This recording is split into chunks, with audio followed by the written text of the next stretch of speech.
nous donnons des formations. Nous en donnons même gratuitement. On a de l'argent. Donner à Dieu ce qui est à Dieu et donner à César ce qui est à César. D'accord. Moi, je vous avais posé une question. Merci. Mesdames et messieurs, bonjour et bienvenue dans ce nouvel épisode de podcast AGPDP. Aujourd'hui, notre thème porte sur quelle est la différence entre la dépense et l'investissement. Et qu'est-ce qu'un investissement? Et lorsqu'on a de l'argent, qu'est-ce qu'il faut en faire? Faut-il investir?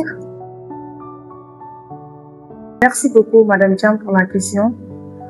Moi, je dirais qu'une dépense, c'est l'argent que je prends sur moi pour dépenser. Par exemple, j'achète une mèche que je veux, c'est pour me faire plaisir, ça c'est pas pour avoir un argent en retour.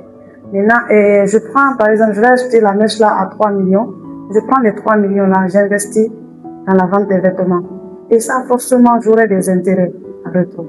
Donc, moi, je dirais c'est un peu tout ça. Merci pour ces questions. D'abord, je voudrais dire l'investissement. L'investissement, ça consiste à allouer un temps, la compétence de l'argent dans quelque chose qui va nous apporter aussi. Il y a des investissements, il y a à court et à long terme. Mais le but final de l'investissement, ça consiste réellement à avoir un profil. Maintenant, les dépenses, c'est l'argent qu'on met dans une chose pour la consommation. Le but final, c'est de consommer la chose. Supposons que nous prenons l'argent, nous achetons du carburant ou nous achetons réellement à manger. C'est une consommation. Le but final, c'est de consommer réellement ce que nous avons investi. Là, il y a une différence entre l'investissement, mais l'investissement, déjà, une dépense peut être un investissement parce que au fur et à mesure que vous mettez de l'argent dans quelque chose, vous avez déjà dépensé, mais vous attendez à un retour de la chose. Mais la dépense, vous ne vous attendez pas à un retour. C'est ça la différence entre l'investissement et la dépense. Merci. À la suite de M. Sano, effectivement, différence entre investissement et dépense se situe essentiellement au niveau du bénéfice.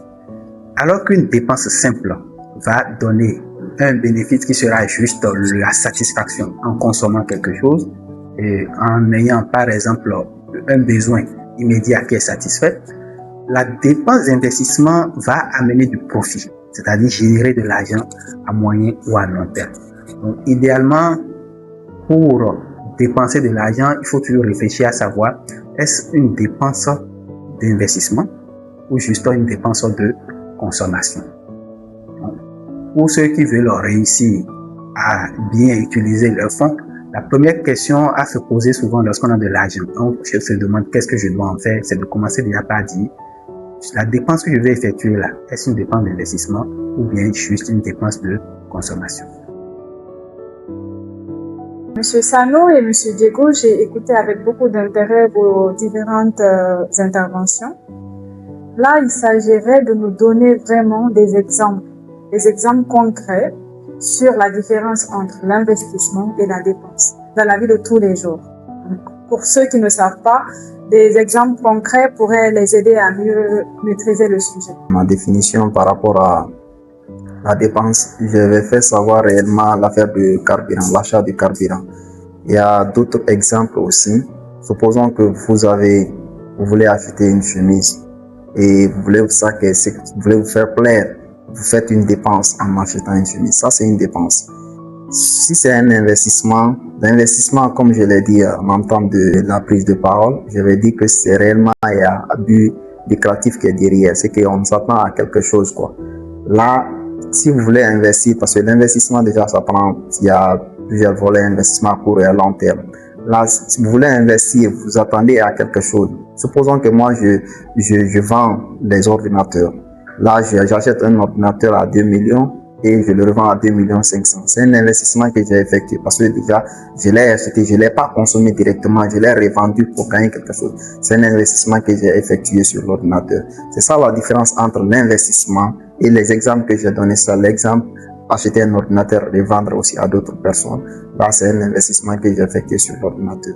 Exemple d'investissement et de dépenses.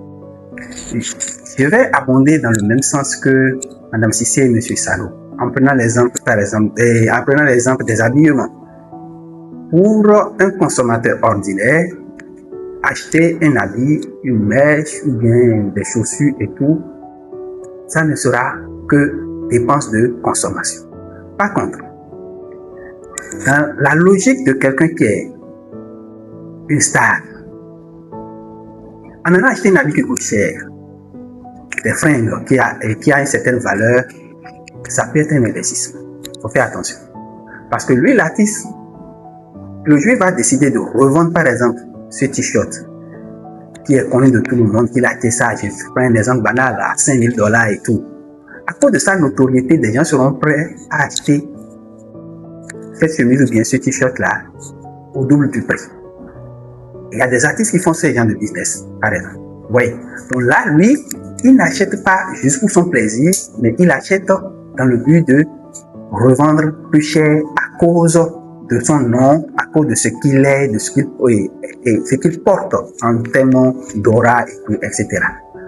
Donc, autre exemple que je vais donner en termes de dépenses et d'investissement, c'est un exemple qui va peut-être choquer, c'est par exemple construire une maison. Pour beaucoup, construire une maison, c'est un investissement. Mais attention, construire une maison et y habiter n'est pas un investissement. C'est plutôt une dépense de consommation. Mais quand tu construis une maison ou que la maison te rapporte de l'argent, là tu es dans un investissement. Et ça, il faut quand même bien étudier également pour voir. Cette maison te rapporte quoi? Quelle est sa rentabilité? Parce que si la maison doit te rapporter sur une période de temps très longue et que le taux de rentabilité n'est pas élevé et tout, là tu es simplement dans une dépense. Alors que ce même montant que tu as pris pour construire cette maison